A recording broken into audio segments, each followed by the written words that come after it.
Ààrẹ Bọ́lá Ahmed Tinubu sọ̀rọ̀ ní ọjọ́ Ẹtì ìyẹn Friday. Ó ní ìṣàkóso òun kì í ṣe fún kíkọ́ ọ̀nà tó tẹ́jú nìkan o, bí kò ṣe títún ìpìlẹ̀ ìgbẹ́kẹ̀lé gbogbo ènìyàn ṣe nínú ìṣàkóso ìjọba àpapọ̀ pẹ̀lú àwọn ohun amáyédẹrùn káàkiri orílẹ̀-èdè. Tinubu fi ìdí rẹ̀ múlẹ̀ pé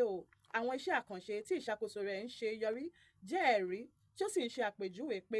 gẹ́gẹ́ bí àyípadà ọ̀tun tí ò ní mú ariwo lọ́wọ́ tí àwọn yóò fi tún Àbújá ṣe lábẹ́ ìṣàkóso Renewed Hope. Ààrẹ sọ èyí di mímọ̀ lásìkò tí wọ́n ń ṣíṣọ lójú ààfin Àgúnmà tí wọ́n ṣe àtúnṣe rẹ̀ tó wà ní òpópónà ọjà tuntun ní Gwagwalada ní agbègbè Council ní Àbújá. Nínú ìwé ìròyìn The Nation la ó ti rí pẹ̀lú àkórí "Ààrẹ fẹ́ ṣe àtúnṣe ìgbẹ́kẹ̀lé àwọn ọmọ Nàìjíríà jákèjádò